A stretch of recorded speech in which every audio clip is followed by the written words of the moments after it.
Bonjour à tous, aujourd'hui je reçois Aurélie Géraud qui est maître Reiki et qui connaît le Reiki depuis plus de 10 ans, qui a reçu ses premiers soins il y a plus de 10 ans, et donc moi-même qui suis maître enseignant Reiki et qui connaît le Reiki depuis plus de 20 ans.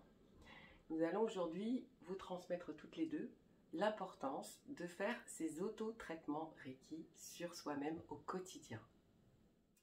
J'ai suivi tes enseignements pendant ces 10 ans et j'ai aussi eu l'occasion de discuter avec pas mal de Reiki en France et j'ai toujours été surprise de voir que moi j'avais reçu un enseignement où quelque part tu nous engageais à avoir la discipline de se faire des soins tous les jours, ce qui n'était pas forcément le cas des personnes que j'ai pu rencontrer.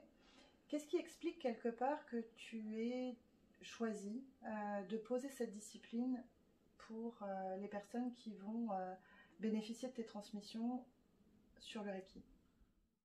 Oui, c'est important parce que depuis aussi plus de 15 ans, quand j'entends parler des personnes Reiki, on s'interroge beaucoup pourquoi je dis que je fais mes autotraitements même moi-même alors que je suis maître Reiki et pourquoi j'oblige aussi à faire ces soins Reiki.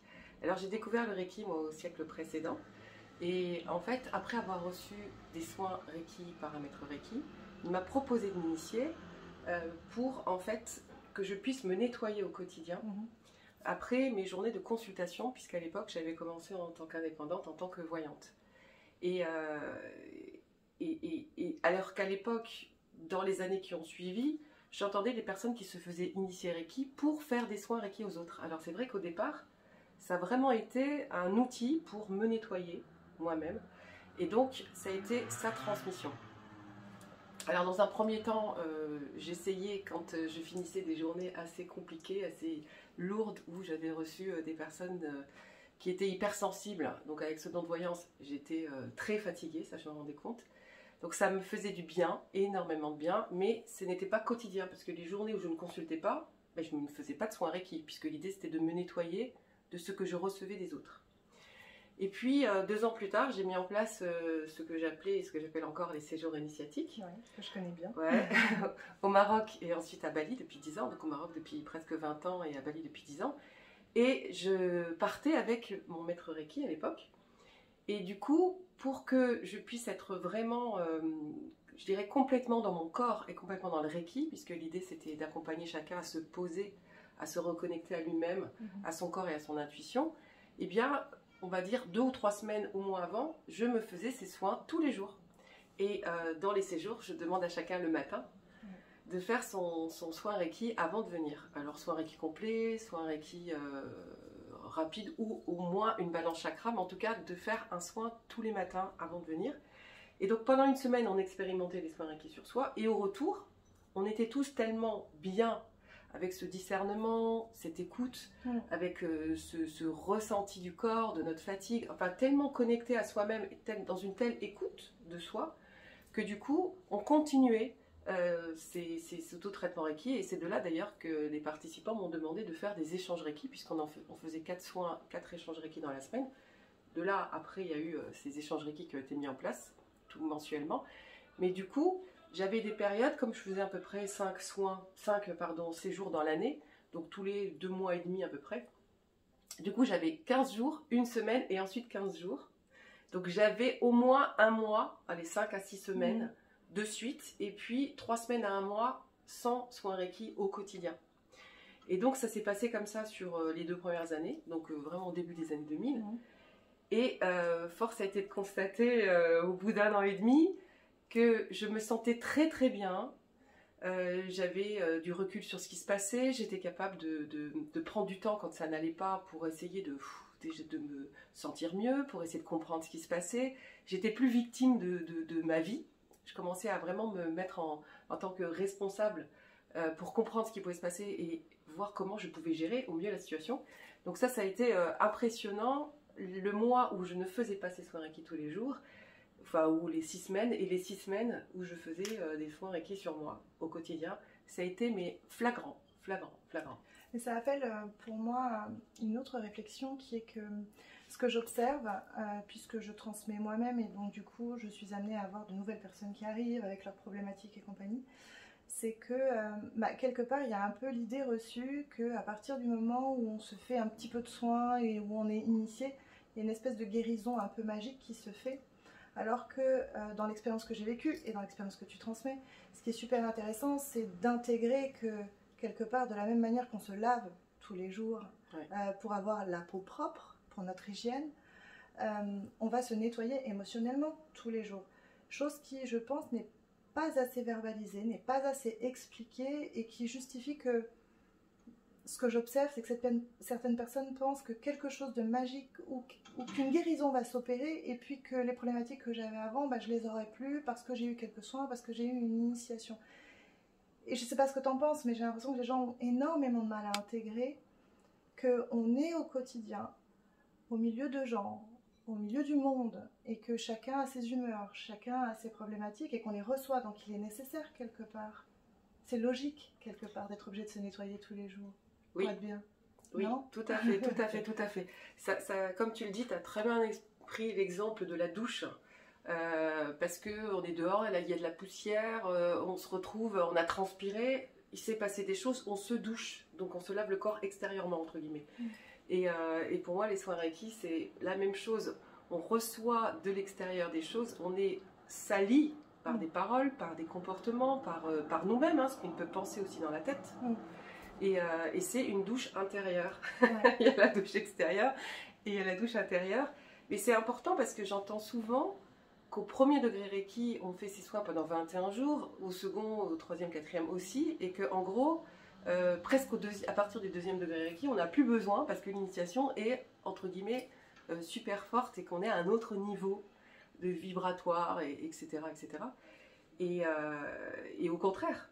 Et nous, on l'a vu, parce que maintenant, quand on vit le Reiki 10 ans au quotidien sur soi, on échange Reiki tous les mois, pendant plusieurs fois dans le mois, on se rend compte que peu importe le niveau de Reiki, on vit des états de déstabilisation, même si on est maître Reiki, qui font que c'est important, ce nettoyage. C'est vraiment important et c'est... De toute façon, on l'expérimente, je pense, tous, parce qu'on en parle entre nous lors de ces échanges Reiki, que parfois, on arrête une semaine parce qu'on part en vacances, parce qu'on n'a pas le temps, parce qu'on est débordé par la vie, parce que soudainement, on est en train de se faire licencier, ou il peut se passer plein de choses, et une semaine, 15 jours, un mois, 5 mois, 6 mois, on ne fait plus de soins Reiki. Et on voit tout de suite, en fait, le changement d'état, le changement de recul, le changement de discernement.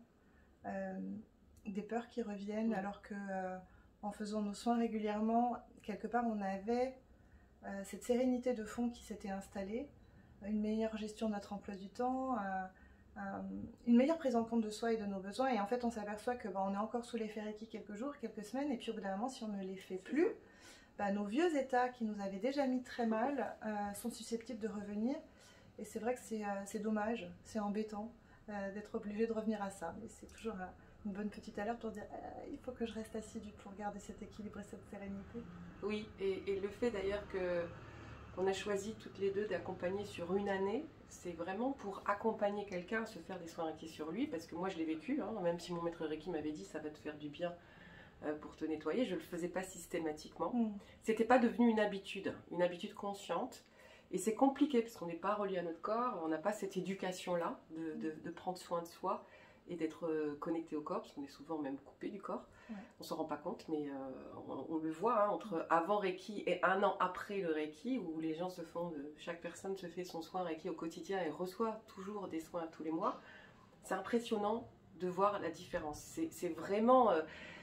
quand quelqu'un d'ailleurs me parle de Reiki en me disant ça sert à rien, mais pourquoi tu fais ça, mais c'est tellement magique, aujourd'hui il y a d'autres vibrations, j'entends des choses incroyables. La première question en fait que je pose, c'est est-ce que tu as déjà fait tes soins Reiki sur toi pendant 1 an?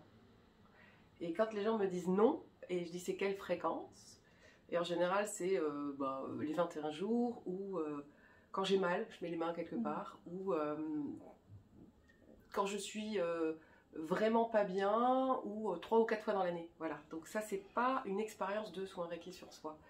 Donc à ce moment-là, en général, je continue pas à discuter, parce que tant qu'on n'est pas rentré dans cette expérience, ou tant qu'on n'a pas parlé avec quelqu'un qui avait cette expérience-là, je suis sûre d'ailleurs que si certains écoutent et se font des soins Reiki, parce que heureusement avec toutes ces vidéos qu'on a postées ces dernières années, et les autotraitements complets qu'on guide, Mm. que je guide, je le vois, hein, puisque c'est beaucoup vu et que beaucoup de personnes me disent merci parce que grâce à ça je fais mes autotraitements. Donc si vous n'y arrivez pas, regardez les vidéos, elles sont là sur ma chaîne.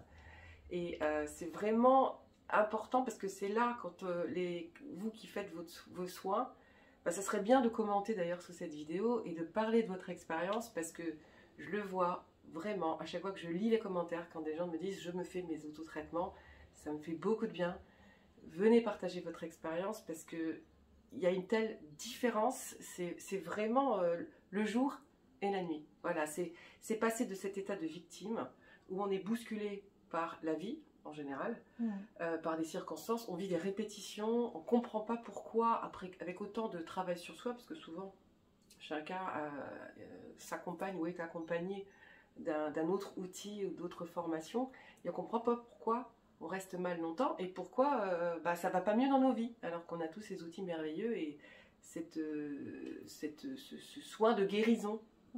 Et en fait, c'est vraiment, il y a une différence entre être initié et pratiquer sur soi ces autotraitements Reiki. C'est vraiment très différent. Voilà, donc...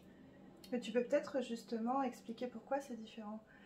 L'initiation, elle crée une ouverture quelque part, mais si dans cette ouverture, il n'y a pas tout le travail... Alors ça sera une autre vidéo. Oh, ça, je vais trop vite. Ce sera une autre vidéo, sinon ça va être trop long. C'est le problème de la spontanéité. Ça va être trop long.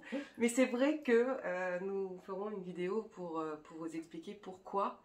Et pourquoi d'ailleurs, aujourd'hui, je n'initie plus sans ce travail d'accompagnement en coaching tous les mois sur 1 an. Donc, j'ai fait le teasing de la prochaine. Ça fait le teasing, voilà. Donc la prochaine vidéo, on vous expliquera pourquoi aujourd'hui, quand nous faisons des soins et que les personnes ont envie d'être initiées et qu'on comprend que c'est le moment de les initier, toujours après 4 soins minimum, et puis maintenant avec cette époque-là, c'est beaucoup plus de soins que ça. Donc c'est quand même quelques mois. Pourquoi nous choisissons toutes les deux aujourd'hui, et les gens que nous formons, eh bien, à initier avec cet accompagnement coaching pour gérer au mieux le présent et le futur et le passé. Pourquoi c'est important, voilà. Donc merci Aurélie. Merci à toi.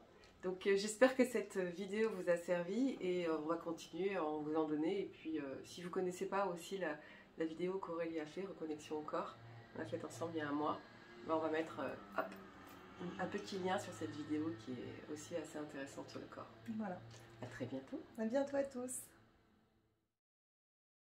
Vous êtes en France et vous souhaitez être supervisé par des maîtres Reiki professionnels qui pratiquent sur eux et sur les autres, eh bien prenez contact avec nous.